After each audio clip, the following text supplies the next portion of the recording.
Welcome to this video, which is all about a trading book, which I think is essential reading for any trader who is really serious about making money from the markets. The book we're going to be looking at today is A Man for All Markets, written by Ed Thorpe. Now, it's great for beginners, gives the real reality of what it takes to achieve forex trading success, and I'm sure more experienced traders will get some tips from it as well to help them improve their trading. Now, in relation to this video, just going to give a quick review of the book and the key lessons you can learn from it, and then later on going to finish off with my favourite quotes from the book. I've also done another video on Ed Thorpe going into his trading techniques in a little bit more detail.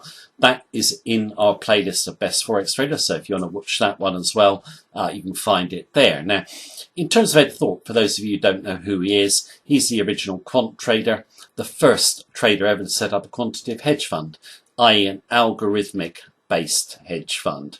He had a fantastic performance. Over 20 years, his hedge fund, which is called Princeton, compounded 20% per annum. But what was even more impressive was the lack of drawdown. He only lost in 2 quarters, and his maximum drawdown was 2%. Now, if you think that most hedge funds will allow 10 or 15% drawdown, if Thorpe had allowed that, he'd have had a compounded track record of over 100%. Now, in terms of his performance of drawdown, it's probably the best of any trader ever. Now, in terms of the book title, it's called A Man for All Markets, and he made obviously a lot of money in the financial markets, but the first markets where he tested out his probability-based theories were the casinos. Okay, now it's very relevant, what he did in the casinos to what he did in finance later on. Now, in terms of the casinos, he set out to beat the game of blackjack, which, the casinos just didn't think could be beaten. Thorpe wrote his first book, which is called Beat the Dealer, sold over 1.5 million copies, and gave blackjack players a simple strategy to get the odds on their side and win at blackjack, i.e. get an edge. Now, in terms of the actual strategy itself, if you look at it and looked at it a while back, you think, actually, that is really simple. How come someone else didn't think of it? I think that's very often the case, isn't it? You look after the event, think, oh, that's simple, but you didn't think of it. Thorpe did. Now, he not only beat the casinos at blackjack, he actually beat them at roulette as well. Although he cheated, he used the first ever portable computer to compute how fast the wheel was spinning, so he could estimate where the ball might land. And he also beat them at baccarat as well by focusing on the side bets. Now, he wasn't actually very popular with the casinos. Some shady characters obviously were in the casinos in those days. This was back in the 60s. They drugged him, they basically tampered with his car. Basically, they just didn't like him. They wanted him out of the way. He decided actually that, possibly not the best idea to keep going in the casinos. He'd go to the biggest casino in the world, as he put it, which was the financial markets. Makes the point. In the casinos, people were trying to stop him, not in financial markets. Now, when he got to the financial markets, I found this really significant, in terms of Thorpe.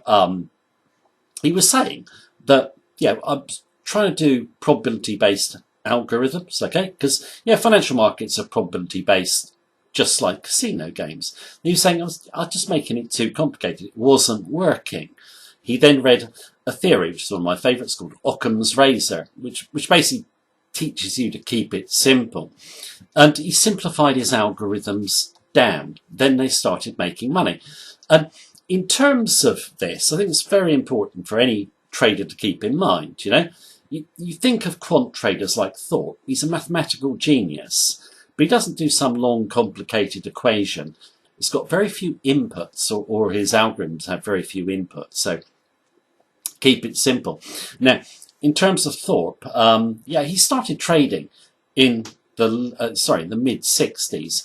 And the book is great for giving a history of the financial markets and the changes in the markets as well. And there have been changes in terms of volatility, for example, the way central banks intervene. Markets are always mutating. Something isn't going to work, obviously, all the time. And you will find even a probability strategy can sometimes go out of date, so to speak. So you've got to be constantly evolving with the markets. Thorpe also makes the point that the markets today are saturated with knowledge, and he talks about the vast amount of news we've got and resources. He's saying in particular in the news, they just make any move significant, no matter how small, and try and explain it when it isn't significant at all. And he's saying, as a trader, you've got to focus on what's significant. And he's very anti-short-term trading. Everyone knows, I think, day trading is a waste of time because you're just trading noise. So, focus on longer-term trends. I think we can learn from that. Now, also what I liked about the book is it goes into Thorpe's, whole life, basically from when he was a child. And from when he was a child, he liked to learn, okay? And he liked to basically be self-taught. When I say that, he'd prove things to himself before he believed them. And when you read the book, you'll see what I mean. But he's saying that, at the end of the day, he took nothing at face value. He had to prove it to himself. That went with the casinos. It went with, obviously, his experience in financial markets. He didn't take anyone's word for it.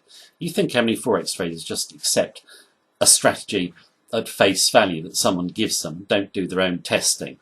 Do your own testing. Now, one of the other key points from the book, in my view, is that, Thorpe makes the point, it's not all about money, okay? He enjoyed what he did.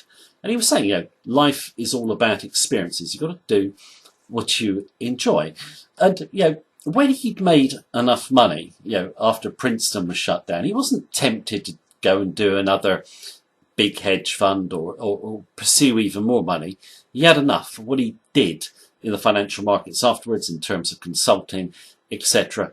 He did for the intellectual challenge. He just really enjoyed what he did. And I think, in terms of, if you want to win at Forex trading, you just got to enjoy it. It can be a very frustrating kind of business at times. It's not intellectually challenging, it's psychologically challenging, my opinion. My apologies. So you've got to actually enjoy the experience. It's a unique experience, in my view.